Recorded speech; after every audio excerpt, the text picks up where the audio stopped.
All right. Shalom, Israel. Shalom. Most High bless. All praises to the Most High Yahawashi Yahawashi. Thank y'all for tuning in to FOPE Tuesday night class. We'll be continuing on. This is the second part to the Genesis 49 breakdown. So thank y'all for tuning in. Yes. Okay. Yeah, most High bless, Qanath, Yahweh the Ban Yasha Allah speaking.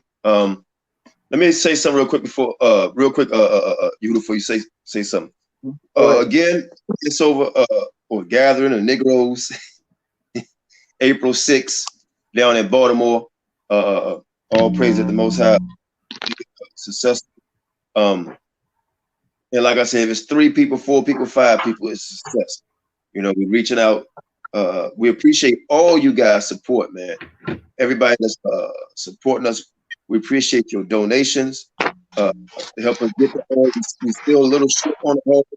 You know, we're gonna ask for some more donations, and you can donate at $sign BARRIDON 12 $RIDON 12.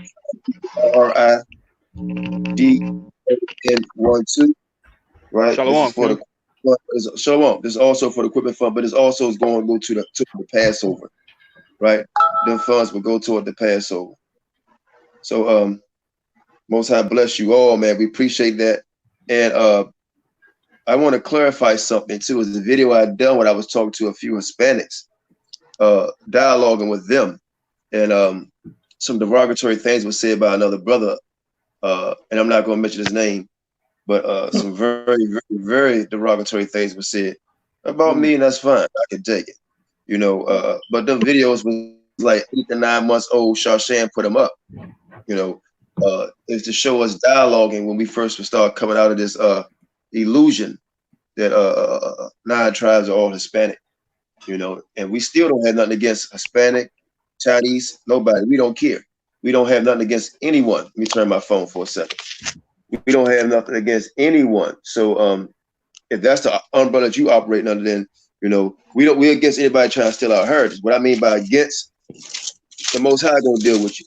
You know what I'm saying? But so when people saw that, I know y'all was like, what the hell going on? Qanath being nice. Well, I'm a nice guy. You know what I'm saying? I'm a nice guy. So, you know, I can be mean when I want to be mean, you know, and I'm clever. I play chess, not checkers. You understand? You want to go and tell everybody what you're going to do, and if we can start. And I'm sorry, you can introduce yourself to us. Hey, grace and peace. Shalom to everybody. This is your brother Yehuda back again. I don't really have much to say. We're just gonna go right back into it, man, to continue. That's it. You know what I'm saying? We're gonna show and prove. First of all, that all 12 tribes is black. They did not do a metamorphosis. Okay, they did not turn into from dogs to elephants. They still remain black, and we're gonna continue, right? So what I want to do now, right? The first thing I want to do, I want to go to the book of Ezekiel. Ezekiel 39, right? Get that for me, please. Yeah, Ezekiel 39 and 40. Excuse me. And the reason why, we know that God is not a liar, right? Moses was not a liar.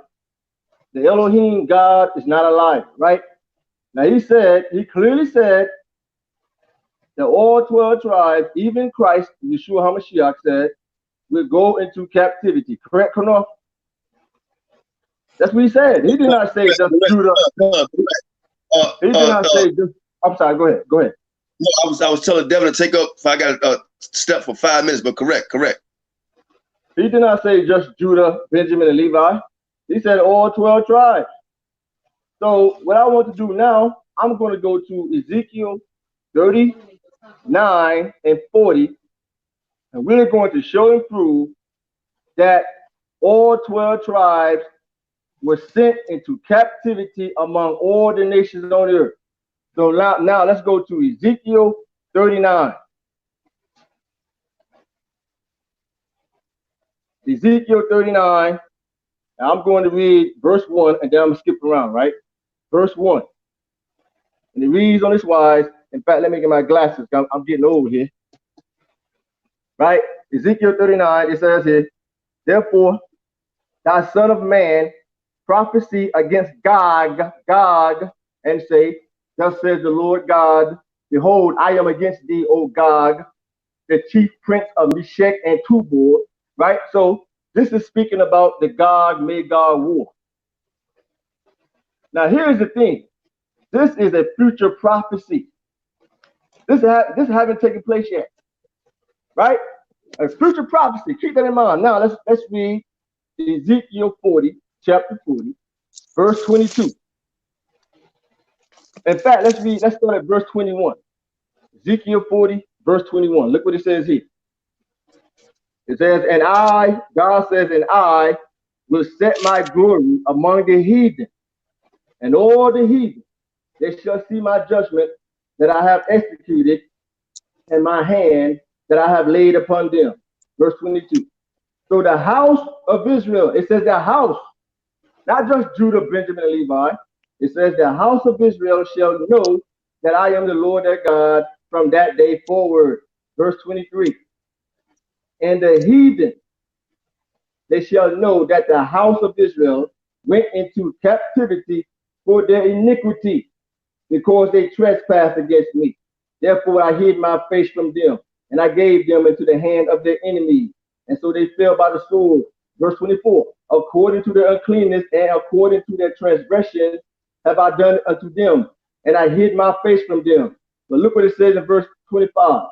Therefore thus says the Lord, now will I bring again the captivity of Jacob, and have mercy upon the whole house of Israel, and will be jealous for my name. So it clearly says when Christ returns, he's going to return all 12 tribes from the captivity. Right? Now, in order to be brought back from the captivity, right, or somewhere, you first had to be taken. Right? For example, if I went to Qanath house, right, and I stole his gold necklace, right, or I went to Sham Shore house, right? Don't do it. Don't do it. Right? If I stole it, let's say I stole a necklace from his house. Right? And he found out that I did it. And he called me on the phone, right? He said, what is he going to ask me to do? He's going to ask me to bring it back. Right.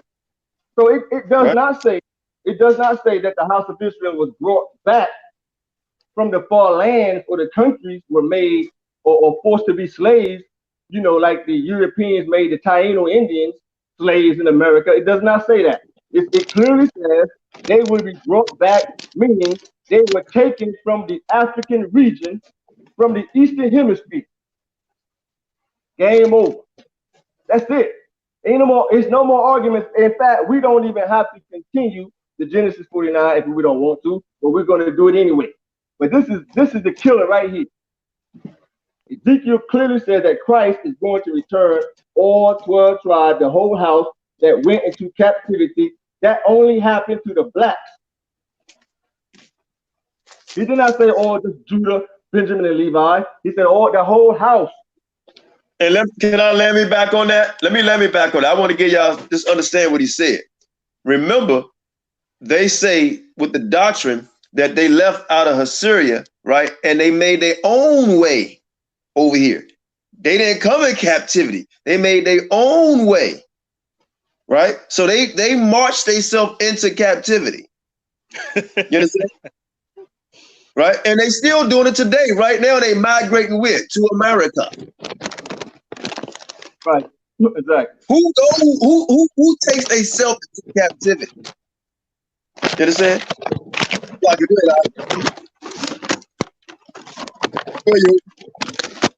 Yeah, so again, it clearly says they will be brought back, meaning they were taken from the African region, from the Eastern Hemisphere. So that's game over.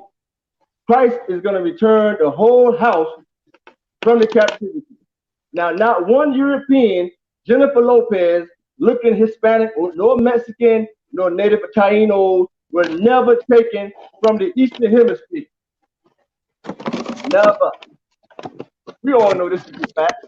I mean, that's pretty much a wrap. But let's continue, right? Now let's go back to Genesis 49, right? Because what I want to do, I want to go back to Joseph. There's something very vital that I want to do in Joseph, right? That I forgot to do. So let's go to Genesis 49. And somebody can read if they want to. Genesis 49, verse 22.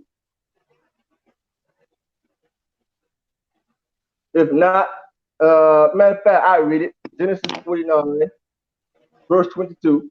It says on this wise, Joseph is a fruitful bow, even a fruitful bow by the well. It says, whose branches run over the wall, right? Whose branches run over the wall. Verse 23, the archers have sorely grieved him, and they shot at him, and they hated him, right? So the archers have sorely grieved him. They shot at him, meaning they words of hatred. The archers were Joseph's brothers, and they shot words of hatred at him, right? Let's now go to Genesis 37 and 4. Let's back up to Genesis 37 and verse 4, real quick. You said Genesis verse 4? Yeah, verse 4, yep. Okay, this is the book of Genesis, chapter 37, verse 4. And when his brethren saw that their father loved him more than all his brethren, they hated him and could not speak peaceably unto him. They could not speak peaceably unto him. That relates to Genesis 49, 23, when it says they shot at him. They shot words of hatred at him. So the archers represent Joseph's brothers, right? They shot hatred or hateful words or unpeaceable words unto him. Now let's go to Deuteronomy, the 33rd chapter. Deuteronomy 33rd, verse 16. Excuse me. Yeah, verse 16, right? Matter of fact, I read it. It says, I got them already. Deuteronomy 33, 16, and it reads on this wise. And for the precious things of the earth and fullness thereof, and for the good will of him that dwelleth in the bush, let the blessing come upon the head of Joseph. Let the blessing come upon the head of Joseph, and upon the top of the head of him that was separated from his brethren. Right, exactly. That were separated from his brethren. Now let's back up one more time. Let's go back to Genesis 49. Because I want to show you guys something. This is something that I forgot to add, excuse me, last week. But you know, God has his way of doing things, you know. So let's go to Genesis 49 and read verse 26. Matter of fact, I read it. It says here, the blessings of thy father have prevailed above the blessings of my progenitors unto the utmost bound of the everlasting hills. They shall be on the head. They shall be on the head. They shall be on the head of Joseph, and on the crown of the head of him that was separated from his brethren. So it says one more time, they shall be on the head of Joseph and on the crown of the head of him. So Joseph became a king through the blessing of God Elohim, while separated from his brethren in Egypt. Correct? Let's go to Genesis. Let's back up to Genesis 45 and 8. I got it. So now it was not you that sent me hither, but the Most High, and he have made me a father to Pharaoh and Lord of all his house and ruler throughout all the land of Egypt. Exactly. It says, God has made me a father to Pharaoh and the Lord of all his house and a ruler throughout all of Egypt. So Joseph rose over Pharaoh and became king of all the earth. So when you go back to Genesis 49 and 6, it says the crown was now on the head of Joseph. Right. So he became the king over all the land of Egypt and the entire earth, because at that time, Egypt was in power. So Joseph became the head Negro in charge of all the earth. So the crown was put on Joseph's head. It was taken off of Pharaoh's head and put on Joseph's head. Wow. Now, let's go to the last days. Let's deal with the last days one more time. I see some people try to come and say the last days is still talking about our time, etc., etc., etc. Let's go to Genesis 49 and let's read verse 1. Because God is not a liar, man. They're not going to be able to gainsay this right here. Genesis 49, verse 1. Genesis 49, verse 1. And Jacob called unto his sons and said, gather yourselves together, that I may tell you that which shall befall you in the last days. In the last days. Now, got some gainsayers out there saying that's not talking about back in those times, but it's speaking about in our time. Okay. Let's go to Jeremiah. Jeremiah, the 25th chapter. Jeremiah what? The 25th chapter. Jeremiah 25. Got it. Now, before we read, right, this is dealing with God telling Jeremiah what nations the Babylonians were going to take into captivity. Besides the nation of Israel, right? The Babylonians also took other nations, the surrounding nations, whom Sennacherib, by the way, I have all of his writings of the king of Assyria. He called all these nations the black-headed race. He called the Moabites, the Ammonites, the Amorites, the Edomites, all of these surrounding nations. He called the black-headed race. But God told Jeremiah that the Babylonians were also going to take these other nations into captivity. Now, in Jeremiah 25th chapter, read verse 11. Verse 11. And this whole land shall be a desolation and a astonishment, and these nations shall serve the king of Babylon 70 years. How many years? 70 years. 70 years. These nations that shall drink the cup of fury of God, they shall serve in Babylon along with the Israelites for 70 years. Read verse 12. And it shall come to pass, when 70 years are accomplished, that I will punish the king of Babylon and that nation, says the Most High, for their iniquity in the land of the Chaldeans, and will make it perpetual desolation. It says, it shall come to pass when the 70 years is accomplished, meaning over, that I will punish the king of Babylon, right? And it says, for the iniquity in the land of the Chaldeans, and I will make it a perpetual desolation. Now, read verse 15. Verse 15. For thus says the Most High God of Israel unto me, take the wine cup of this fury at my hand, and cause all the nations to whom I send thee to drink it. Take all the cup of wine of this fury and make these nations drink. Verse 16. Read verse 16. And they shall drink and be moved and be mad because of the sword that I will send among them. Now continue to read verses 17 all the way to 21. And let's see what nations that the Babylonians took into captivity along with the Israelites. Let's see what nations drank this cup of fury. Read verses 17 through 21. Then took I the cup at the Lord's hand and made all the nations to drink unto whom the Lord has sent me, to wit, Jerusalem and the cities of Judah and the kings thereof and the princes thereof, to make them a desolation and an astonishment and hissing and a curse, as it is this day. Pharaoh, king of Egypt. Verses 19 through 21. These are all the nations that went into captivity to Babylon for 70 years. Okay, go ahead, brother.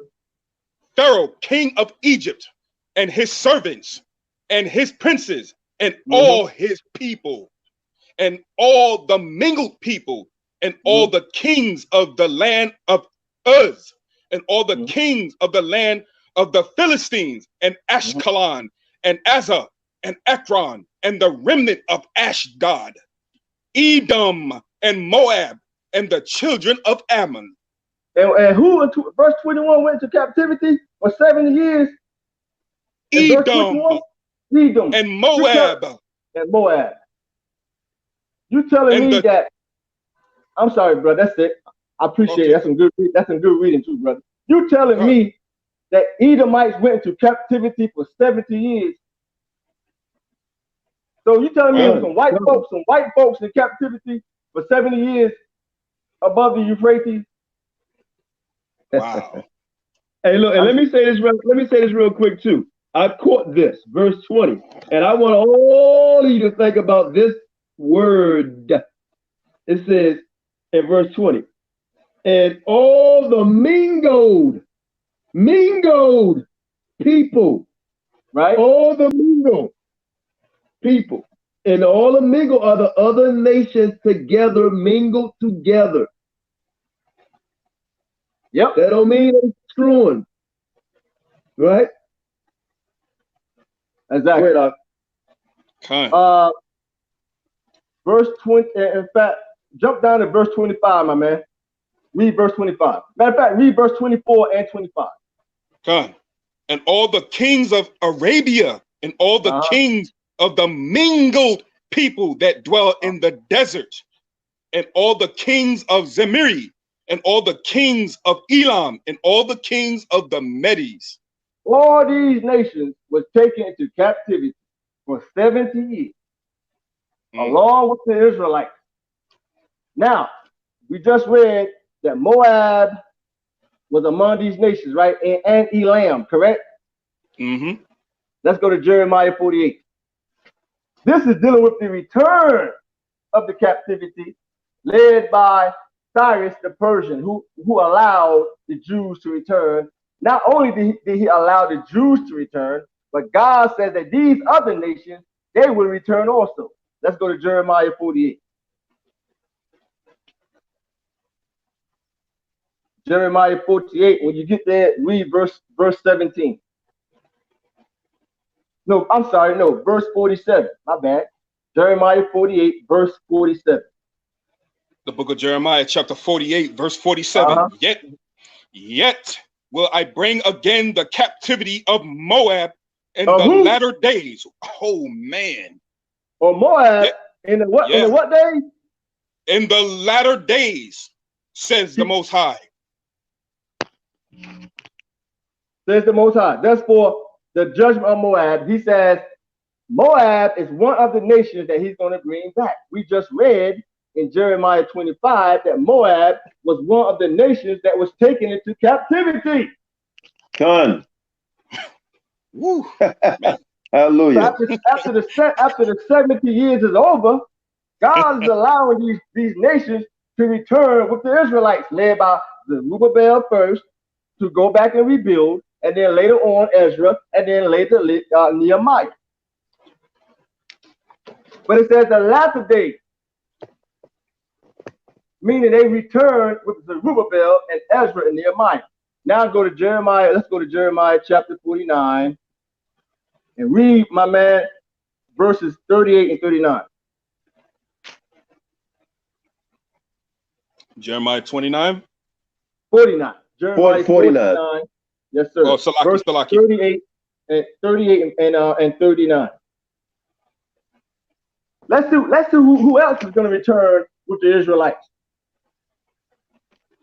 Jeremiah 49, verses 38 and 39.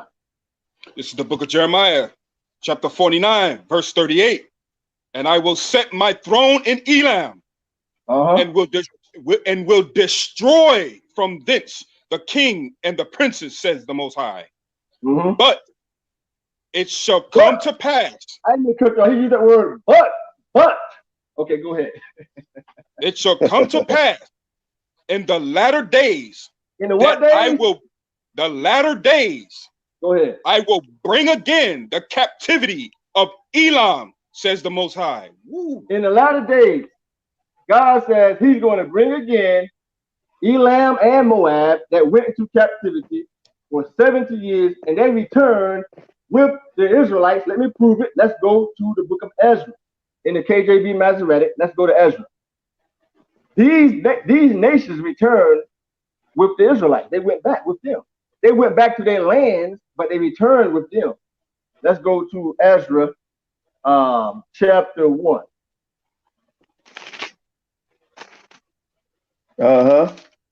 Ezra chapter 1.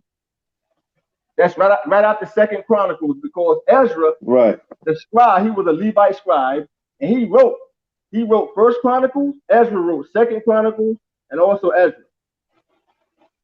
So let's go to Ezra 1, right? Read verses 6 and 7. This is Ezra is going to let you know that Moab and Elam, they returned with Ezra. So when you get the book of Ezra, chapter 1, read verses 6 and 7. It's the book of Ezra, chapter 1, verse 6. And all they that were about them strengthened their hands with vessels of silver, with gold, with goods, and with beasts, and with precious things, besides all that was willingly offered. Verse 7. Also Cyrus the king brought forth the vessels of the house of the Lord, which Nebuchadnezzar had brought forth out of Jerusalem, and had put them in the house of his gods. Okay, do me a favor, bro. Let's go to Ezra chapter 2, the next chapter, chapter 2. Read also verse 6 and 7. Okay. This is a list of all the nations that returned. Read verse 6 and 7. Done. Ezra chapter 2, verse 6. The children of Padahatmob. Padahatmob of the children of Jeshua and Joab, 2,812. Wow. Okay. Read verse 7. Verse 7. The children of Elam. The children of who? Elam. Elam. Go ahead. 1,254. You see that? The children of Elam that returned with them, 1,000 and something people. Now let's go to Nehemiah. Then we're going to go to the Apocrypha. Go ahead. I'm sorry, Qanath. Go ahead. I'm sorry. Also, like you said, it was many nations. In verse 64, verse 65, it gives you the grand total of all them nations. Exactly. Most of these nations was Israelite from the all 12 tribes also, but those nations that went to captivity like Elam and Moab, they also returned with them. They walked back with them. Let's go to Nehemiah chapter 7, right? Read verse 12. Read verse 11 and 12. Nehemiah 7, 11 and 12. It's the book of Nehemiah, chapter 7, verse 11. The children of Padahatmob of the children of Jeshua and Joab, 2,818. Verse 12. Verse 12. The children of Elam, 1,254. So we read that these peoples from Elam and Moab, they will return in the latter days. This is the latter days dealing with Ezra. Verse 11 says the children of Pahab Moab, and verse 12 Elam. Let's do one more. Let's go to the Apocrypha, and then we're going to jump to Issachar. Let's go to the Apocrypha. Go ahead. While he's jumping to it, to give you one more, what's that script to give us the number of the Mexicans that was brought out? That came back. We got it? That came back? You talking about of Issachar? A lot of the Jews of Issachar did go back. Let's go to First Ezra. First Ezra in the Apocrypha, right? Let's go to chapter 5, real quick. chapter 5, right? When you get there, read verse 11 and 12. It's going to say the exact same thing we just read in Nehemiah and Ezra. Because many people know that Esdras and Ezra is the same person.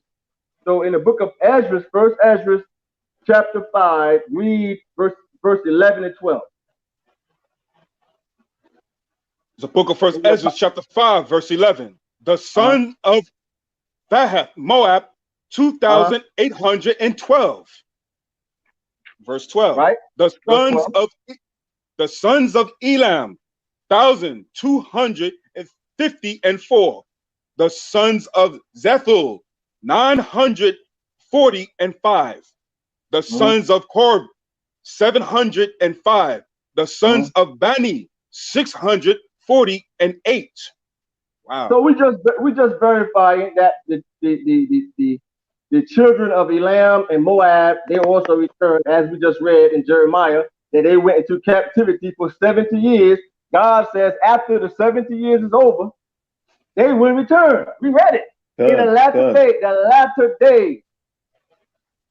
Right. So it's no more. There should be no more argument over the latter day. That's it. Right. That's shut down. God is not a liar. I'm sorry, he's not a liar. Right. Man is. I don't care what nobody say. Let's go to Deuteronomy now, right? Deuteronomy, the third chapter. Let's do Issachar. So there should be no more argument over the latter days. That's crystal clear. Let me get my notes on Issachar. Yeah, Deuteronomy. Issachar not that long we did, right? Was that Qanath?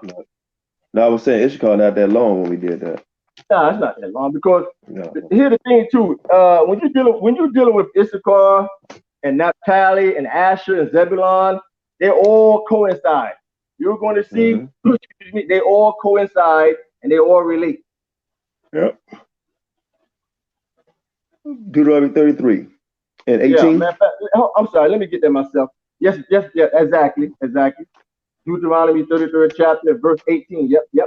You can start reading. Go ahead, Al. This is the book of Deuteronomy, chapter 30. Salaki. What happened now? No, I was saying great reading. Yeah. Oh, the water, King. This is the book of Deuteronomy, chapter 33, verse 18. And Salaki. No, go ahead. Go ahead. Oh, okay. This is the book of Deuteronomy, chapter 33, verse 18. And of Zebulun, he said, rejoice, Zebulun, in thy going out, and Issachar in thy tents. He says, rejoice, Zebulun, in thy going out, and Issachar in thy tent. It's the reason why I want to read Deuteronomy 33 first, verse 18. Now let's back up. Let's go to Genesis 30. Rejoice, Zebulun, and it says, in thy going, because Zebulun was a merchant of the sea, and Issachar in thy tent. Let's go to Genesis 30. Yeah, 30. Real fast. Right? So when you get to Genesis 30, read verses 14 through 18. This is dealing with Rachel and Leah, with Reuben mandrake that he brought back from the field, right? Okay, start reading verse 14. Okay.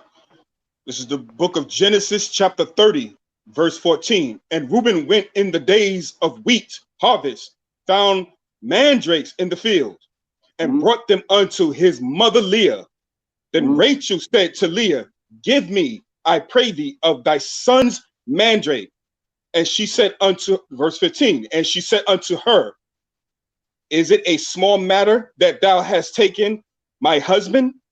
And wouldest thou take away my son's mandrake also? And Rachel said, therefore he shall lie with thee tonight for thy son's mandrake. Verse 16, and Jacob came out of the field in the evening, and Leah went out to meet him and said, thou must come in unto me, For surely I have hired thee with my son's mandrake.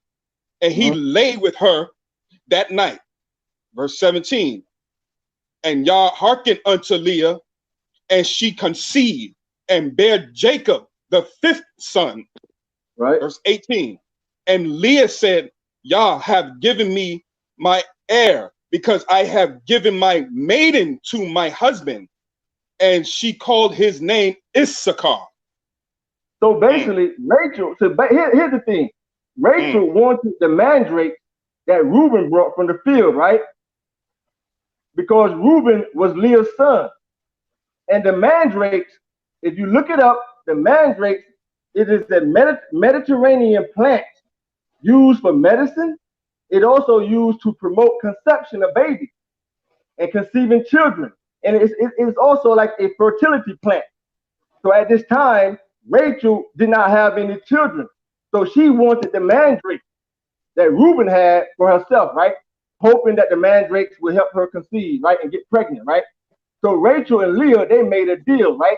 So when you read verse 15, it said that Rachel told Leah, Jacob shall lie with thee tonight for your son Reuben mandrakes, because Rachel was trying to get pregnant. But like I said, this is a Mediterranean plant. It's only found in over in that region. You know, and it says also used to help women conceive children. This is why Rachel wanted the plant. So that's why Issachar's name, it means higher. It has nothing to do with Mexicans working hard. Right? He was That conceived. is beautiful, man. He was conceived because his mother sold Reuben the mandrake to Rachel. Yes. Qanath, that is beautiful, man. You know what I'm saying? Like a bargain, like a trade without currency. What did black people used to do back in the day, back in the 1920s? They used to trade stuff. What is it called, right? When they was poor, they give you, I give you things, you give me things. What's the word I'm looking for? You know what I'm talking about. Black people used to do this all the time. It's called back in the 20s, 30s, the 40s, the 50s, the 60s. It's called bartering. Bartering. There you go. That's basically what happened here. So Rachel was trying to get pregnant, so she wanted these mandrakes. And like I said, when you go look it up, you will see it is a Mediterranean plant, and it's used also. Many women use it to get pregnant. It's also can be used as a fertility plant. That's why Rachel wanted this mandrake from Reuben. That's right. Bring it out. Break down this false doctrine these guys teach it, man. That's what happened. Nothing. So Issachar like a servant animal who found rest between two sheepfolds, right? In fact, let's go to Genesis 49 and 15. It has nothing to do with Mexicans working hard. Now, listen, I don't hate Mexicans. Let me tell you something, man. I've been living in New York for all my life, right? Some of the most nicest people I know are Mexican. I work with many of them in New York City. I work for New York City Transit, even though I have a BFA in art and I have a minor in history, right? Some of the Mexicans, some of the nicest people I ever met, man. I'm not gonna lie to you. But to sit here and say that they are our people, no, that's going off. That's going way off. Genesis 49, verse 15. Read that. It's the book of Genesis, chapter 49, verse 15. And he saw that rest was good. And I'm sorry. the land... I'm sorry. My bad. No, I'm sorry. Genesis 49, verse 14. 14. Okay. Yeah. All right. Sorry about that. It's the book of Genesis, chapter 49, verse 14. Issachar is a strong ass, couching down between two burdens.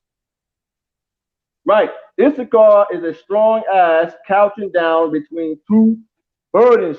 Keep that in mind. Two burdens. Two. Like a lion that couches down. Right? Like some tribes like Gad and Reuben, they decided not to cross over the Jordan. They decided not to cross over. In fact, let's go to Deuteronomy, the 27th chapter. 1 through 3. Wait, while you get... I know you was going. Let me say something real quick while you before you read it, because you got some people say they say in Genesis 49:14 where it says Issachar is a strong ass crouching down between two burdens. They say that's why Issachar is short, right? Because they oppress. ISBK say they short people because they oppress, right? And the burden is the wall that Trump setting up, right? They said because they real short because they oppress. They say when you depress, you get short. Are y'all hearing this? Yeah, that's what they say. Let's back up. Let's back up. to all the people who's watching this, right? Are y'all hearing this nonsense? They oppress because they short. That's why they short. Yeah. Then we should be short. If that is the case, most of 80% of the Negroes should be short. We should be dwarfs. We should be dwarfs. We should be dwarfs. Sham, how tall are you? 6'3". How tall are you, Devin? 6'3". How tall are you, Yehuda? I'm 5'11 and a half. How tall are you? I'm 5'11 and a half, 6 foot. Like we must not be getting depressed, huh? Free LS. I can't believe what I'm hearing, man. I know. That's what they say. Let's get it. Deuteronomy 27. And these people got followers, man. That's the sad part about it. That's the sad part.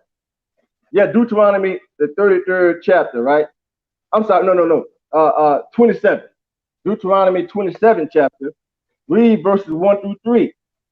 Yep. Deuteronomy 27 chapter. While you getting there, I'm gonna say this one more time. Like some tribes, like Gad and Reuben, they decided not to cross over the Jordan, right? But you're gonna see how all of this coincide and relate as we continue. Deuteronomy 27 chapter, verses 1 and 3, or 1 through 3. God, this is the book of Deuteronomy, chapter 27, verse 1. And Moses with the elders of Israel commanded the people, saying, keep all the commandments which I command you this day. And it shall be on the day when ye shall pass over Jordan unto the land which the Most High thy God giveth thee, that thou shalt set thee up great stones and a plaister them with plaister. Verse 3, and thou shalt write upon them all the words of this law when thou art passed over, that thou mayest go in unto the land which the Most High thy God giveth thee, a land that floweth with milk and honey, as the Lord God of thy fathers have promised thee. A land that floweth with milk and honey. So Moses is talking to the Jews that went past over the Jordan, except for Gad and Reuben. If you go back and watch part 1, you will see that Gad and Reuben had many cattle, so they decided to stay on that side of the Jordan.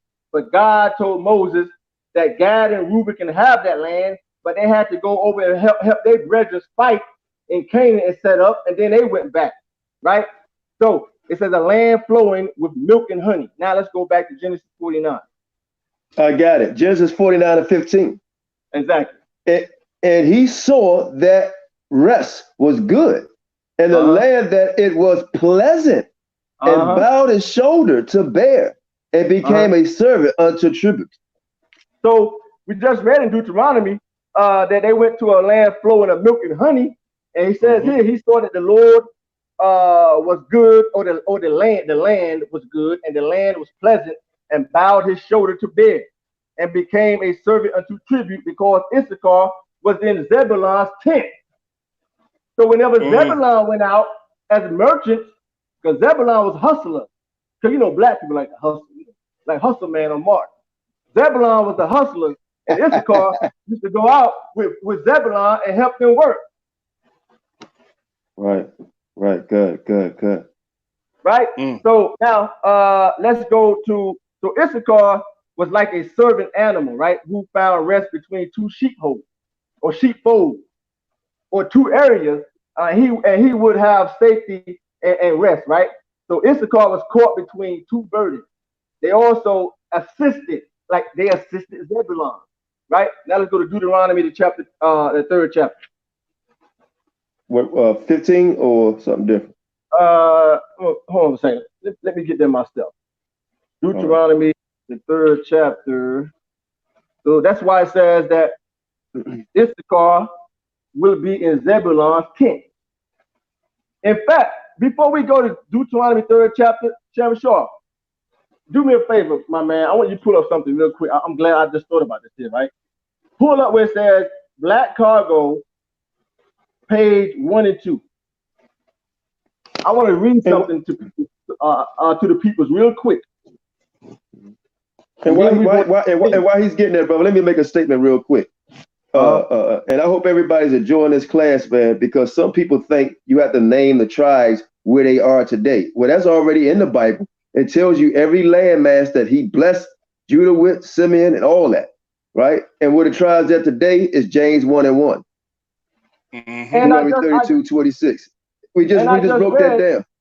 I just read Ezekiel. I didn't mean to cut you off. I just read Ezekiel. Ezekiel says that when Christ returns, he's going to return the whole house, house, all 12 tribes that were scattered worldwide. Nobody know what tribe they're from. That goes to show you that all 12 tribes went on cargo ships. Because Ezekiel says God is going to return, or Christ is going to return the whole house of Israel from the captivity. Meaning nobody knows what tribe they're from. You could be from the tribe of Issachar, Zebulon, Asher, Gad. You don't know.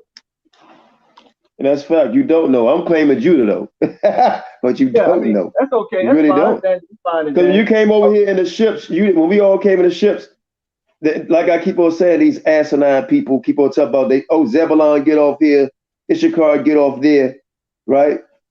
Psalms 83 say we're going to lose our inheritance. Israel be no more remembrance. Exactly. They all went on ships. So Ezekiel is the killer. Ezekiel backs it up. It says after the Gog-Magog war, and that's a future prophecy that Christ is going to return the whole house from the captivity. Done. That only happened to the Negro, the black man and woman from West Africa and East Africa. Now I want to show you guys something real quick. Sham Shaw, go to where it says the first page. It says, go to the next page, the next image. Inside the email, Sham Shaw, click on the next image. Hold on 1 second. Something going on. Okay. There it what is. page you want? No, the next one. Not just. I'm gonna read this one second. The next one. Yes, right there. I'm gonna read this, and then you go back to the one you just clicked on. Look what it says. This is the book right here. This book is titled Black Cargo. This book was published. This book is old. This book is so old, it's ripped all apart. This book was first published in 1962. It has real letters by European explorers talking about the blacks, Indians, and the slaves. Now look what it says here about the Indians in Mexico. Let me start reading at the bottom. You guys see it highlighted at the bottom? Mm-hmm. Yes, everybody, sir. right? Look what it says here. It says the Indians were unused to manual labor. They were not used to manual labor. He's talking about the Indians in Mexico. Go to the next image, Shem Shaw, the one you were just before. Unused to manual labor. They weren't used to it. Unused to manual labor. Go back to the next image, Shem Shaw. Blow it up. Is that the one I want? No, that's not the one. That's from the other page. Keep going. That's not it. I want page 2. It'll say page 2. Okay. It'll say page 2 at the top. Hold on. The top. Right.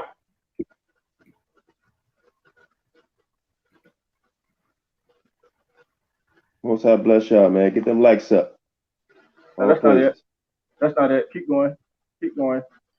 That's it right there. Stop right there. Blow it up. This is the next page. So I just read the Indians were unused to manual labor. He's talking about the Indians in Mexico. Look what it says here. Of any sort, especially 14 hours a day, of panning gold from the mountain stream, they seem to have been a gentle people. who had gone about naked. They went about naked. You mean telling me the Hebrews came over to keep the laws of Moses and running around naked? Subsisting on wild fruit, fish, and whatever small animals they could snare. They were so innocent that at one time Columbus thought he had reached the Garden of Eden and tried to identify every river he found as Pishon, Gershon, Euphrates, etc. Now, Shem Shah, go to where it says page 5. Go to page 5. They did not come over here anyway because they had to bring the Levite priests to teach them the laws of Moses. It is say page 5 near the top. And mind you, everything we've been reading so far out the Bible, we don't even need this book. But just to give you some people say, oh, what about the history? So we'll give you a little bit of history in the Bible and outside the Bible. I don't think I have page 5. I don't see that. I actually sent it to. I sent it today. That's why I sent it to. I sent it to you today. Yeah, when I was re-downloading stuff, a lot of the stuff you had already sent me, and it wouldn't let me. My computer don't let me. Okay, if you don't get it up, I read it. You don't get to find it. I read it. Go ahead and read it. Second time. It says here. This is page 5 and 6. I'm gonna read it slow for everybody. It says, by the end of the century, some 900,000 slaves, by one estimate, had been shipped to the West Indies alone, not counting those sent to Mexico and South America, right? This guy named Bishop D. Casas watched the agony of the horror. It says he had encouraged. He saw that the Indians, instead of being left in peace, had been virtually exterminated to make room for the newly arrived Negroes. So they almost exterminated the Indians, he said. Then it says here, before his death in 1566, Las Casas became convinced that it is as unjust to enslave Negroes as the Indians, and for the same reason. But look what he says here, that the Negroes unquestionably made better slaves than the Indians, who did either die like a fish in a bucket, as one indigenous Spanish planter complained.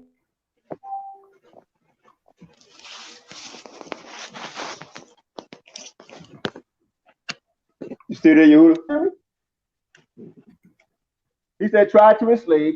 I'm almost done. And then he said, it is a fact often quoted to prove that the Negroes are a naturally servile race. He said that the Indians in Mexico, they could not do the hard work. Nope. You see that? Yep. He said they could not do the work. They couldn't take it. And they almost died out. So if they almost died out, then who are... You're breaking up. I'm breaking up? Hold on a second. Can you hear me now? Yep, loud and clear. Okay, so if they died out, and he said that the Negroes was better workers, then who are these Mexicans that we see today? Who are they? Cheap labor. They're not the same. They're not the same Indians that was in that region. Like the Aztecs, the original Aztecs was black. They was black people. Let's go to Deuteronomy now. Let's go to Deuteronomy, the 3rd chapter. Right, and when you get there, right, we're gonna read verses 15 through 20.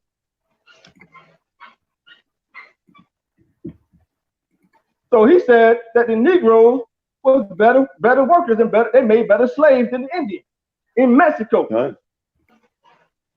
But they say that Issachar or the Mexicans are Issachar because they work hard. Bullshit. Yeah, Deuteronomy, the 3rd chapter, verse 15 through 20. It's the book of Deuteronomy, the 3rd chapter. Oh, okay. Yeah, go ahead.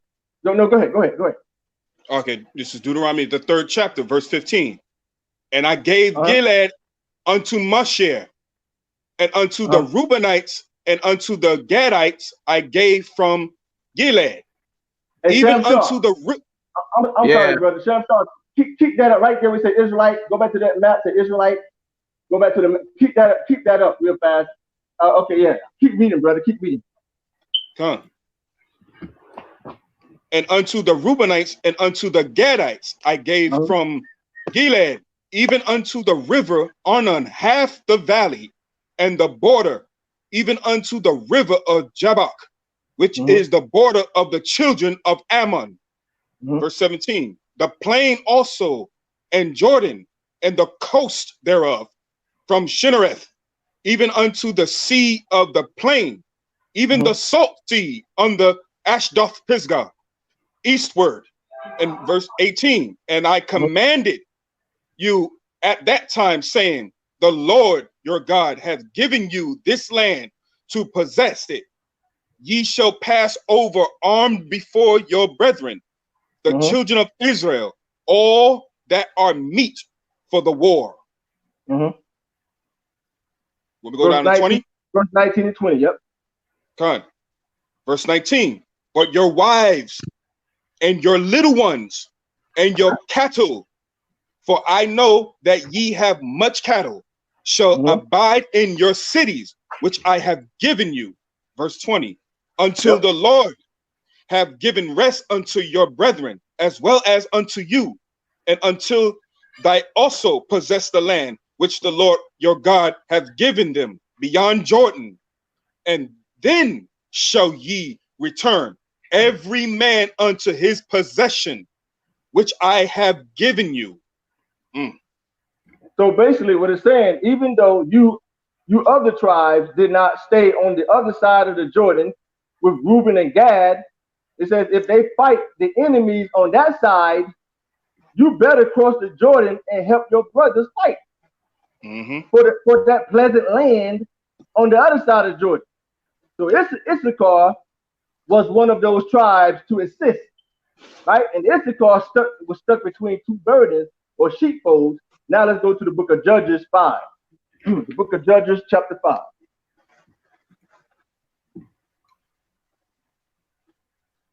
This had nothing to do with quote unquote the Mexican people.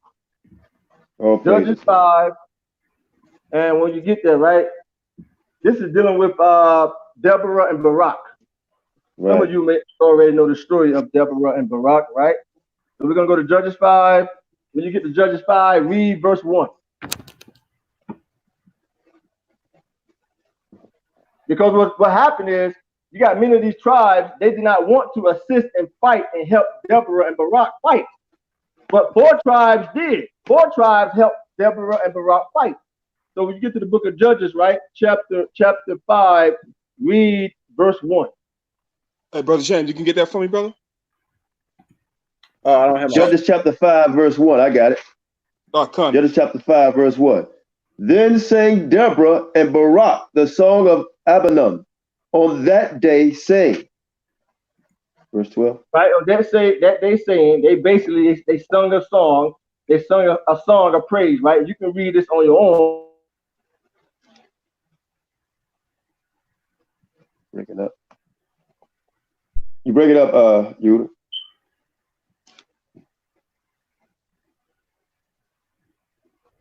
What happened? Yehuda? Can you hear me? Oh, yeah, we hear you now. It broke up. What about now? Yeah, we hear you. Okay, read verse 12. Right. Awake, awake, Deborah. Awake, awake. Utter a song. Arise, Barak, and lead thy captivity captive, thou son of Abinom. Then he made him. No, that's it. It said, lead thy captivity captive, right?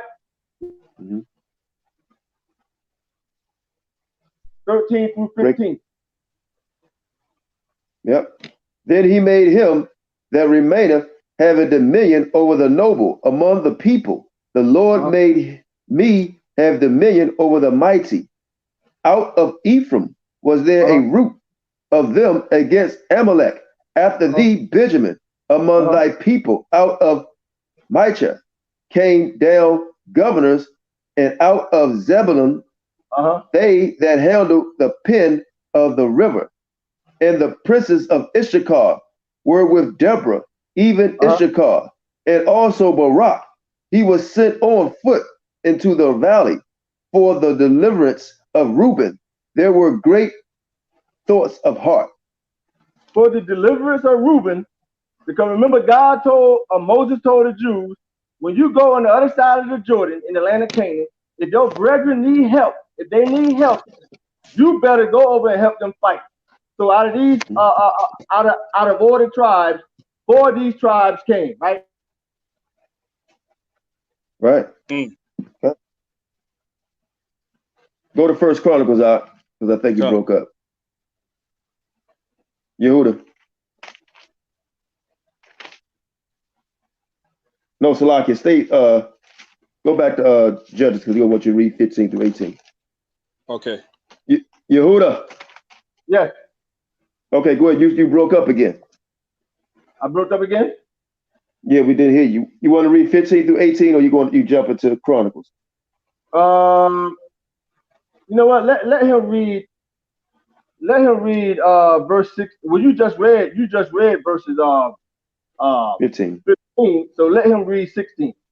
Okay, so what book was Judges? What chapter again? Chapter 5. Because I had jumped over. Yeah, 16. Yeah. Okay. Judges 5. I jumped over myself. Okay, this is the where you want me to stop at? Read to where? Read verse 16. Okay, that's it. Okay, this is the book of Judges, chapter 5, verse 16. Why abodest thou among the sheepfold to hear the bleating of the flocks? For the division of Reuben, there were great searchings of heart.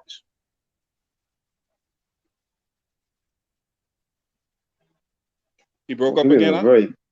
No, he's breaking up. Man. Yehuda, you there? Yehuda. Yes. You gotta take your earphones off, something, because after you get we hear nothing. Okay, hold on a second. Hey Sham, after the cast, I want to talk to you, okay? Okay, Con. What about now? Can you hear me now? We loud and clear. We almost done up. Yep, we hear you. Can you hear me now? Loud and clear. Okay, good. I took them off. Yeah, what I was saying is this here. Hey, my man, do me a favor. Read verse 15 and 16 one more time. Got you. No problem. It's the book of Judges, chapter 5, verse 15. And the princes of Issachar were with Deborah, even Issachar and also Barak. He was sent on foot into the valley. For the divisions of Reuben, there were great thoughts of heart. Verse 16. Why abodest thou among the sheepfolds to hear the bleatings of the flocks? For the division of Reuben, there were great searchings of heart. It says that the divisions of Reuben were great searches of heart, meaning a burden. Reuben had a burden. That's why these 4 tribes came up to help fight. It was Ephraim, Benjamin, Zebulun, and Issachar. That's why it says also, why abidest thou among the sheepfolds? Because this was one of the burdens that Issachar had. That was one of the 4 tribes to help fight and deliver the tribe of Reuben. Because Moses said, when you go dwell on the other side of the Jordan in Canaan, if your brethren need help, like if Reuben or Gad needs help, you better go help them fight. So these are the only 4 tribes that helped fight, and Issachar was one of the tribes that came up. So this is Issachar's first burden. Now let's go get Issachar's second burden. Let's go to First Chronicles. Wow. And when you read verse 17, when you read verse 17, it tells you that Dan stayed back in the ships. Dan stayed back in the ship. Exactly. Dan was in the ships. Dan was in the ships because many Danites was in that location, but a great number of Danites had migrated some 100+ years before the Assyrian captivity. They went into Ethiopia. They went right into Ethiopia. Like Eldad the Danite and many others, they would tell you they went right into Ethiopia. Let's go to First Chronicles chapter 12. When you get there, right? Read. Let me get there myself. Read verse 22. This is going to be Issachar's second burden. Remember, Issachar was only one of the 4 tribes that assisted Reuben. Out of all the tribes, there was one of the tribes to help assist Reuben. and Barak, Right. and Deborah. Now to go to First Chronicles, right? And read First Chronicles chapter 12 and read verse 22. Verse 22. This is the book of First Chronicles, chapter 12, verse 22. For at that time, day by day, there came to David to help him until it was a great host, like the hosts of God. It says, in fact, let me read verse 21. And they helped David against the hand of the rovers, for they were all mighty men of Baal, and were captains in the host. Now read verse 22 one more time, my man. For at that time, day by day, they came to David to help him until it was a great host, like the hosts of God. Now read verses 23 through 25. Gotcha. Verse 23. And these are the numbers of the bands that were ready, armed to the war, and came to David, to Hebron, to turn the kingdom of Saul to him, according to the word of the Most High. Verse 24. The children of Judah that bear shield and spear were 6,800, ready, armed to the war. Let me stop you there. The children of Judah, they sent 6,800 men. Read verse 25. Of the children of Simeon, mighty men of valor for the war, 7,100. 7,100. The children of Simeon sent 7,100 men to help David fight. Now jump down to verse 29 and read verse 29. Verse 29. And of the children of Benjamin, the kindred of Saul, 3,000, for hitherto the great part of them had kept the ward of the house of Saul. They said the children of Benjamin, 3,000 men went to fight and help King David. Read verse 30. Verse 30. And of the children of Ephraim, 20,800 mighty men of valor, famous throughout the house of their fathers. Read verse 31. Verse 31.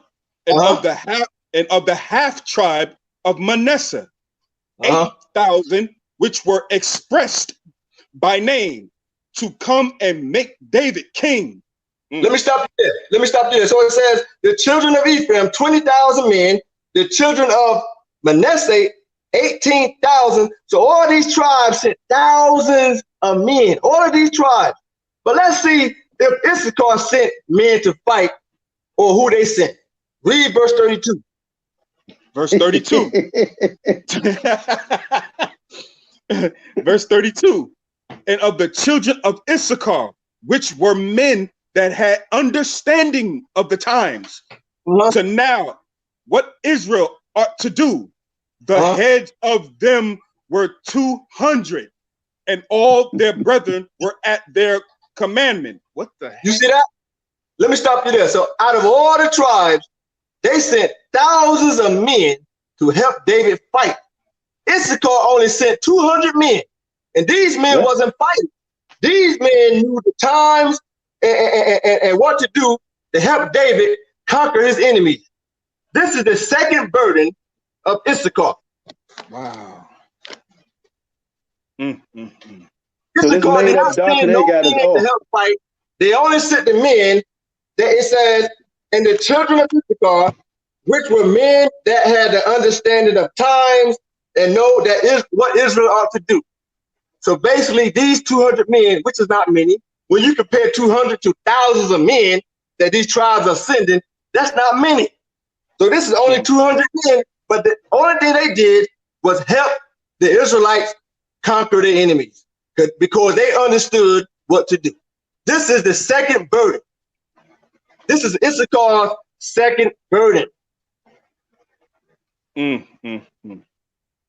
Issachar, which were men that had the understanding of time, right? And know what to do. The heads of them were 200, and they told Israel what to do right? And the other tribes brought more men to fight. They only brought men to fight. Issachar did not bring any men to fight, right? Exactly. So Issachar is between two burdens now. They helping in war. They helping the war, right? Because they understood what to do. So Issachar, they bear the yoke while using the gifts that of knowing and understanding the time. So that's what happened. And let me give a little bit of history of because Issachar is supposed to be Mexico, right? Of course, right? Right. Right. Let me give y'all a little history. I could give you the name, but I'm not gonna give you the name.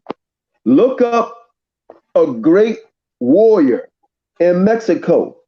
It's a black man come from the west coast of Africa.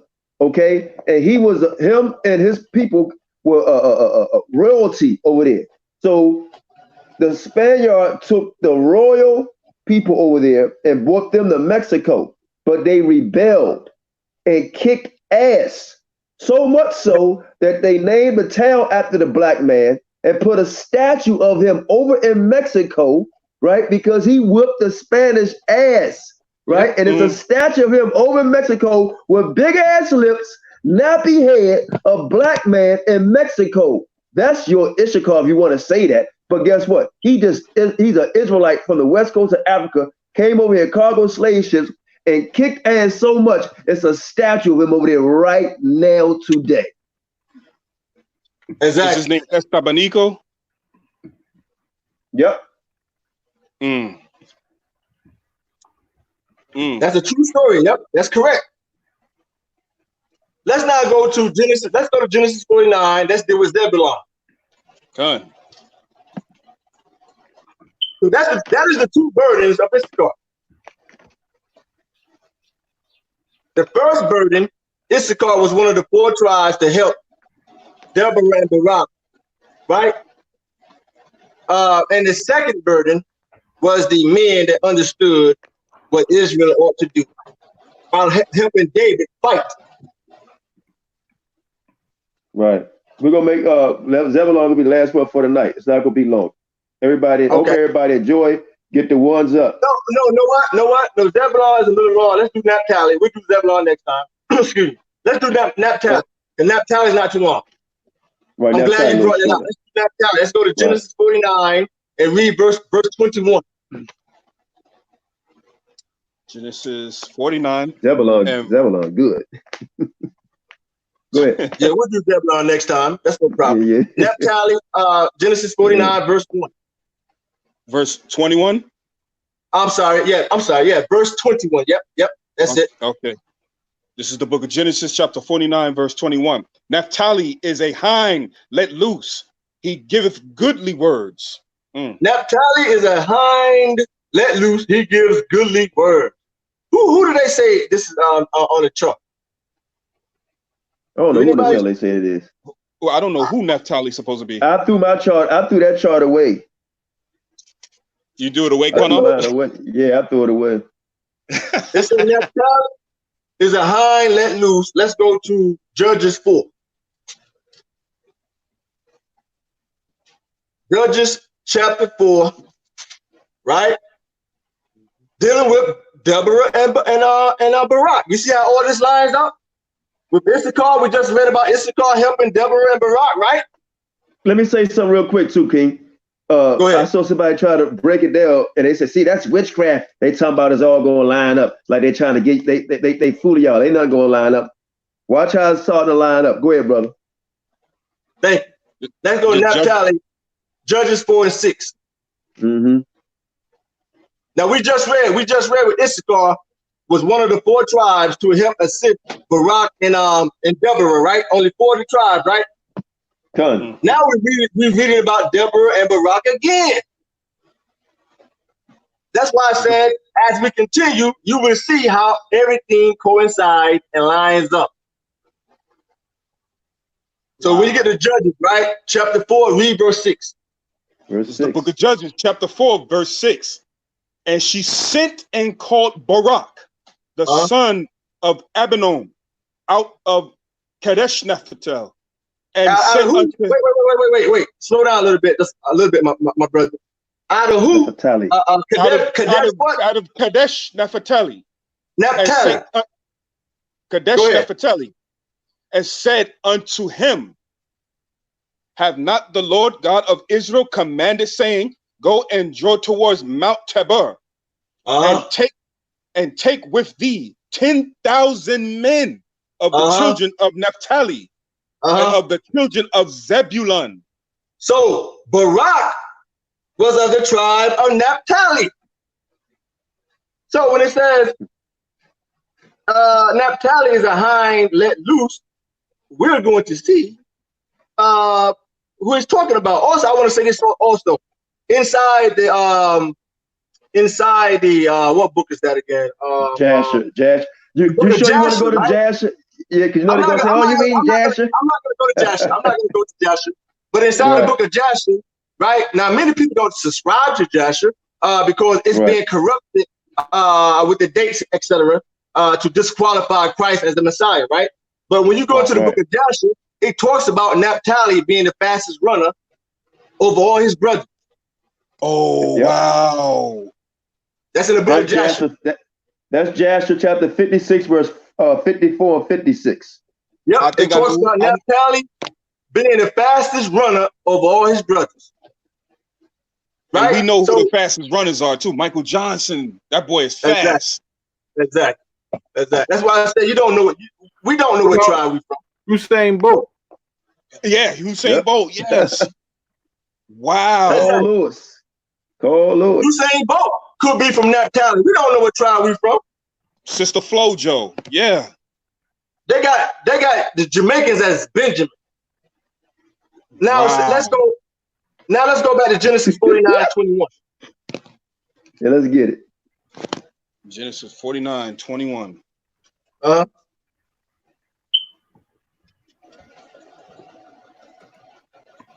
Hope everybody's enjoying this. Most High bless you all. 49:21. This is the book of Genesis, chapter 49, verse 21. Naphtali is a hind let loose. He giveth goodly words. He giveth goodly words. Now let's go back to Judges, chapter 5. We're going to go to Judges again, but we're going to the next chapter, which would be chapter 5. 1 and 2? Or yep, you know what I want, Qanath. Yes, sir. That's it. Judges chapter 5. Now we just read that Barak is of the tribe of Naphtali, right? Done. Right. Okay, read verse 1 and 2. Go ahead, Out. You can read. Go ahead, Out. You can read. We almost done. Okay, this is the book of Judges, chapter 5, verse 1. Then sang Deborah and Barak, the son of Abinom, on that day, saying, praise ye the Most High for the avenging of Israel, when the people willingly offered themselves. Right? Now, when you read, I can't get the verse right now. It talks about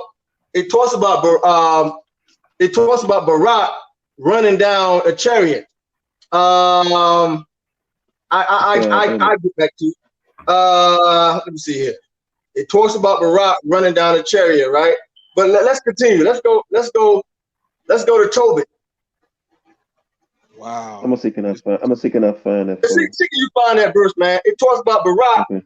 He chased down the chariot. Yeah, we read that when we was going on. Yeah, we read it. I wrote it down somewhere. I thought I had it here. Too. But apparently, I don't have it right here. But it's okay. We'll get to it. Damn, in the meantime, right? Go to Book of Tobit. Good.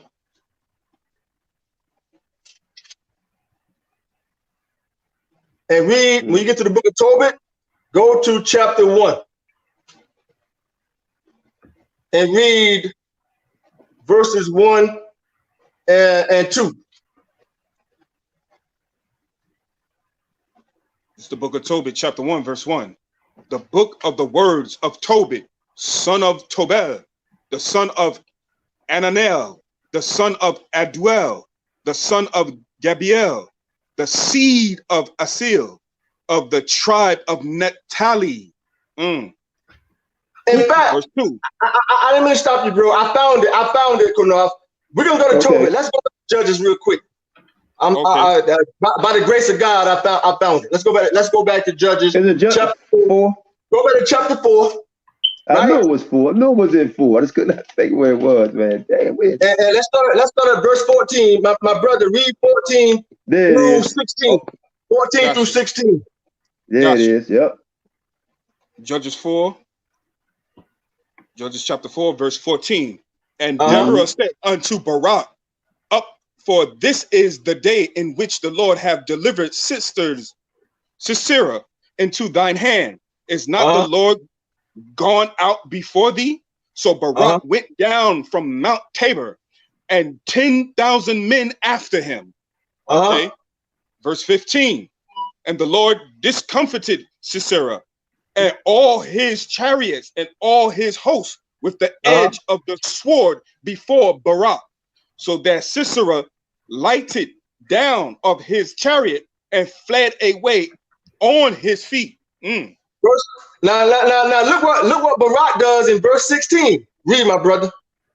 But Barak pursued after the chariots and after the hosts unto Harosheth of the Gentiles, and all the hosts of Sisera fell upon the edge of the sword, and there was not a man left. Wow. You see that? Barak pursued after the chariots. He ran these chariots down on and foot. Kicked ass. Just as it reads in the book of Jasher, it says that Naphtali was faster than all his brothers. That makes a lot of sense right there, bro. Because I've seen a lot of our people, but a particular nation that's quick, and we just named them. Now you know, think about it, brothers and sisters. The people they say in Naphtali, are them people doing anything in the Olympics? No. Are they athletic in any way? Who's the most athletic people on the planet? Come on, man, let's go. Wow, man. But everybody fit curses and blessings, huh? Wow. Yep. So we read. You could continue to read that. Really, I mean, you don't have to, but everybody's listening, you can continue to read that all the way to verse 24. It's helpful. Exactly. Yeah, you can read the rest of it on your own, right? So Barak ran this chariot down. He pursued it on foot. Right? He's a hind let loose. That matches. And him and Deborah, they gave goodly words. Now let's go to Tobit, chapter 1 in the Apocrypha, and read verses 1 and 2. Let's see who else come from the tribe of Naphtali who gives good words. Excuse me. Who gives good words? Let's see who else. You said the book of Tobit, right out? The book of Tobit, chapter 1, read verses 1 through 2. Okay. This is the book of Tobit, chapter 1, verse 1. The book of the words of Tobit, son of Tobel, the son of Ananel, the son of Aduel, the son of Gabriel, of the seed of Asiel, of the tribe of Naphtali. Verse 2. The tribe of Naphtali. Now let's go to Tobit chapter 4. Okay. And read verse 7 and 8. Verse 7 and verse 8. This is the book of Tobit, chapter 4, chapter 7. Give alms of thy substance. Tobit chapter 4, verses 7 and 8. Oh, 7 and 8. Okay, cool. This is the book of Tobit, chapter 4, verse 7. Give alms of thy substance, and when thou givest alms, let not thine eyes be envious, neither turn thy face from any poor, and the face of Yah shall not be turned away from thee. Verse 8. If thou hast abundance, give alms accordingly. If thou have but a little, be not afraid to give according to that little. Good words. Now read verse 10. More goodly words. Read verse 10. Verse 10. Because that alms do deliver from death, and suffereth not to come into darkness. Now read verse 13. Verse 13. Now therefore, my son, love thy brethren, and Love thy brethren. Go ahead. and despise not in thy heart thy brethren, the sons and daughters of thy people, and not taking a wife of them, for in pride is destruction, and much trouble, and in lewdness is decay, and great want for lewdness is the mother of famine. Wow. You see that? So what happened? Somebody say something? No, go ahead. You're right. Oh, so even Naphtali, Tobit was of the tribe of Naphtali, and he was a wise man also. Now let's go to First Chronicles. Let's go to First Chronicles. We're almost done too. We're almost done. Let's go to First Chronicles, and let's go to chapter 12. It's ready to get good now, y'all. Go ahead, Yehuda. Go ahead, Tobit says, don't hate your brothers. Like, we're not supposed to hate our brothers. Like I said, I don't hate these brothers in one West, man. I pray for these brothers, man. I hope these brothers come around and come out of these coats. Hallelujah. You know what I'm saying? But a lie is a lie. Hallelujah. First Chronicles chapter 12, verse 40. And I hope they pray for me too. Pray for all of us. 12, yeah, First Chronicles 12, verse 40. It's the book of First Chronicles chapter 12 and verse 40.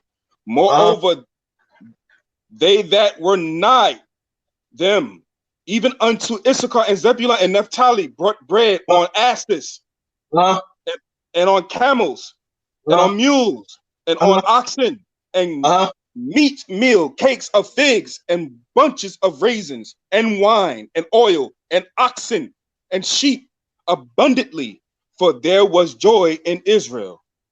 They said that these tribes, they brought all of this good stuff when they went down to help David fight, right?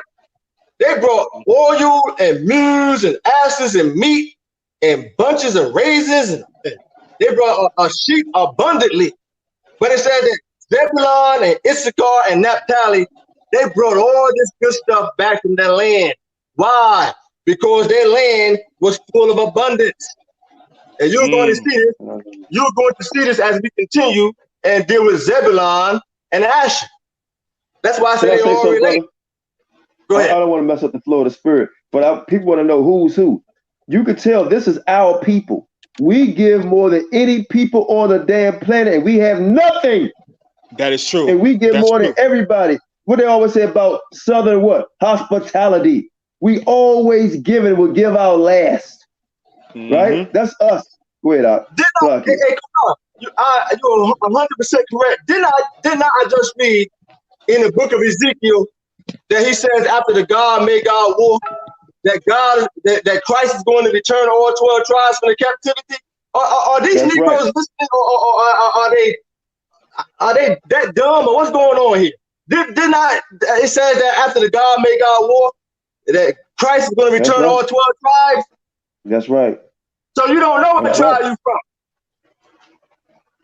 Just know that you're an Israelite and hope that you barely make it into the kingdom.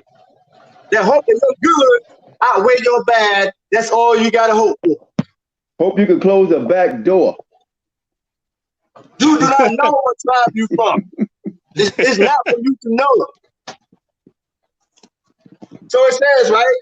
It says Zebulun, Issachar, and Naphtali, they brought all these good things to help assist the fight because they needed food. They needed all these different things. So they brought these things abundantly because their land was overflowing with abundance. That's why it says Issachar and Zebulun's tent. And Asher also was flowing with abundance, and Naphtali, etc., as you're going to see as we continue with Zebulun, right? So it says abundantly, they brought many things to help David during the war.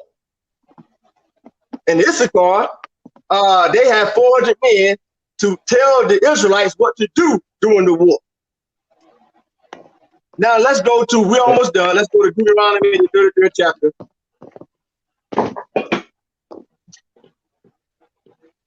You said 33 out? Hallelujah. Yeah, Deuteronomy, the 33rd chapter, read verse 28. We're almost done.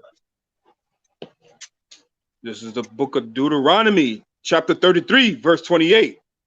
Israel then shall dwell safely alone. The fountains of Jacob shall be upon a land of corn and wine. Also his heavens shall drop down dew. Wow. I like the sound of that. Shall drop down dew, right? Now watch this. Let's go to Joshua chapter 19. Hallelujah. Hallelujah. Joshua 19. See, we fit the curses and the blessings, right? Joshua we the 19. only people. And read when you get to Joshua 19, right? Read verse 34.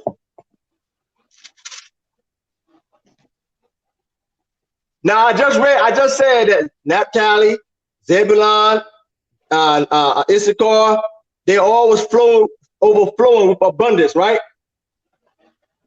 Now read the book of John.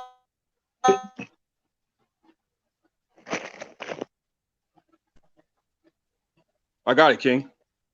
Go ahead. Okay. This is the book of Joshua, chapter 19, verse 34. And then the coast turneth westward to Aznatabur.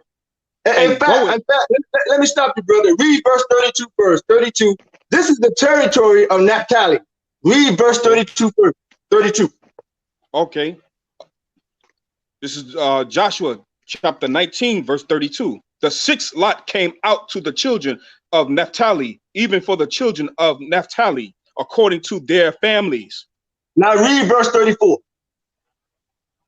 Verse 34. And then the coast turneth westward to Aznatabur, and goeth out from thence to Hakak, and reacheth to Zebulun on the south side, and reacheth to Asher on the west side, and to Judah upon Jordan towards the sun rising. It says, and Shawshan, pull up that, Shawshan, one more time, pull up that map. It says that Naphtali reaches Zebulun on the west side, and Asher, it says Asher, reaches Zebulun on the south side. So Zebulun is south of Naphtali, and then it says, and Asher on the west side.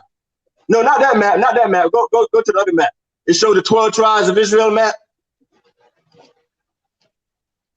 That map right there, blow it up. Blow it up, there you go. Let me read it one more time. It says concerning Naphtali, it says it reaches Zebulun on the south side. Zebulun is south of Naphtali. And then it says it reaches Asher on the west side. Asher is west of Naphtali. And there was overflowing with abundance. So Asher was west of Naphtali. They also shared in Asher, right? I mean Naphtali, right? So the blessings of Asher overflow to Naphtali. And you're going to see this when we get to the tribe of Asher. The blessings of Asher overflow to Naphtali. The blessings of Naphtali overflow to Zebulun. The blessings of Zebulun overflow to Issachar. Wow. Let me get that in Deuteronomy. You're going to see, as I said, when we continue with Zebulun and Asher, right? So Naphtali enjoyed the abundance from Asher and Zebulun. Now let's go one more. Let's go to the book of Luke. Hallelujah, yeah. We're almost done, folks, because I got to get up early and drive to Brooklyn, man. I mean, I get enough sleep, though. Let's go to Luke chapter 7.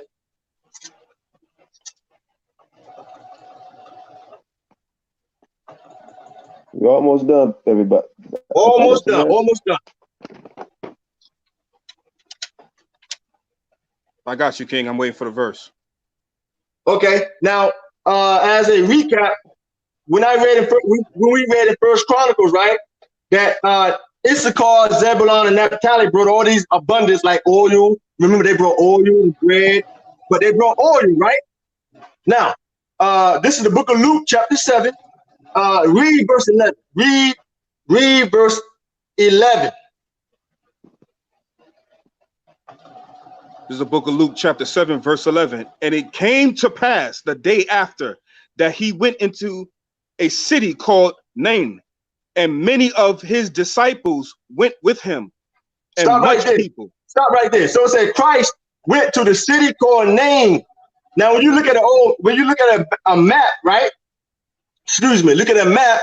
You see that Nain was located in Naphtali. But let's continue. Jump down to verse 46. The same chapter 7, Luke, and jump to verse 46. Verse 46. In fact, start at verse 44. 41. Verse 44, and read down to verse 46. Okay, King. This is Luke chapter 7, verse 44. And he turned to the woman and said unto Simon, excuse me, seest thou this woman? I entered into thine house. Thou gavest me no water for my feet, but she had washed my feet with tears and wiped them with the hairs of her head. Stop right there. Let me stop you real quick. So it says that this woman, she wiped Christ's feet with her hair. And this happened in the city or the town of Nain, and Nain was located in Naphtali. Now continue to read verse 45 and 46. Good. Verse 45. Thou gavest me no kiss, but this woman, since the time I came, and have not ceased to kiss my feet. Verse 46. My head with oil thou did not anoint, but this woman hath anointed my feet with ointment. Verse so Christ 47. says, no, right, that's good. Christ says that this woman, she anointed his head with oil. Remember, this woman was in the city of Nain, which is the territory of Naphtali. And Naphtali got their oil from Asher. Can I get that precept for that? To prove they got their oil from Asher? That's right. When you go back to First Chronicles. Go back to First Chronicles and read verses 12 and 40. First Chronicles, chapter 12, verse 40. Hey, Yehuda, let me read this one too. Where Asher was blessed with the oil. This Deuteronomy chapter 33, verse 24. And it says, and of Asher he said, let Asher be blessed with children. Let him be acceptable to his brethren. And let him dip his foot in oil. Exactly. And I was getting to that too. I'm glad you brought it out. Exactly. So Asher, right? Asher was dipped with oil, and the abundance of Asher overflowed to Naphtali and Zebulun. That's why when you go to First Chronicles 12 and 40, these tribes brought all these goods to help David assist with the war. They brought food. They brought all kinds of good abundance, right? Issachar, Zebulun, and Naphtali, and they also brought oil. So that's where this woman from Naphtali in the town of Nain, she got that oil from Asher, and she anointed Christ with the oil. So that is the end of that right there. So next time we'll continue with Zebulun and Asher. All praise to the Most High. All praises. Let's everybody thank, man, the brother Yehuda with a beautiful breakdown with the sisters about Rita, Joshua, myself, man. All praises. Let me say this too. Again, we like to give all the praise to the Most High and His Son Yahawashi. We take no credit for anything that we do, right? It's all the glory goes to Him, the Father through His Son. All the glory goes to Him. We don't deserve no credit.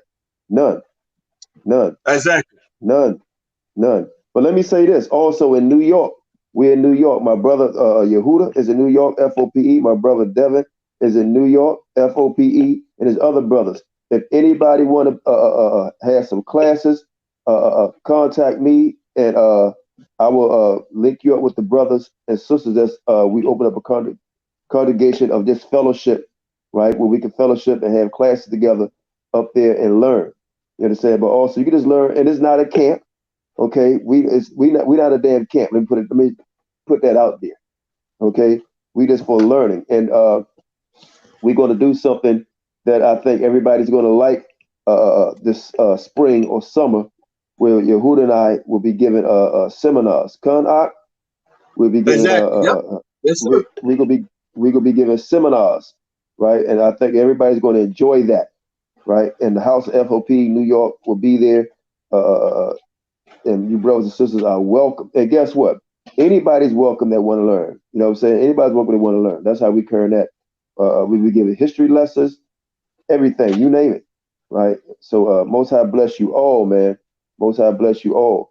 Can I say one more thing? Sure, I got a lesson that's gonna drop tomorrow on my YouTube channel, right? It's dealing with the Ark of the Covenant and Mary. The Ark of the Covenant and Mary, Christ's mother. So right. if you get a chance, just check that out. That's it. All praise. I say grace and peace to everybody. You too, Sham and Qanath. What's the brother's name they read for me? I appreciate it. Shalom. Shalak Bar. Yes, sir. Shalom. Grace and peace. Until next time. Hey, you'll be seeing him, Yehuda. You'll be seeing him soon. He is in the same state. You'll be seeing him. Okay.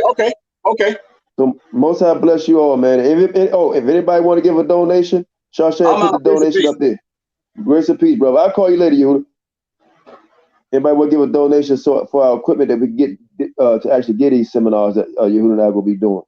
So Most High bless you all. Sham, you can put the links up, man. And looking forward to seeing you, brothers and sisters, in Baltimore, April 6th, right, for the Passover gathering, you know, whatever you want to call it. Be sure to see us there. Most High bless you all.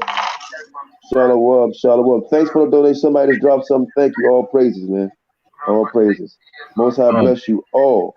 Bless you all. You want to say anything, Sham? Yes. Please, if y'all could, please get your Passover money in soon. Yeah. Somebody said 60 today too, Sham. I mean 50. So I got it. Somebody said 50, so I got to give you that. Go to the room.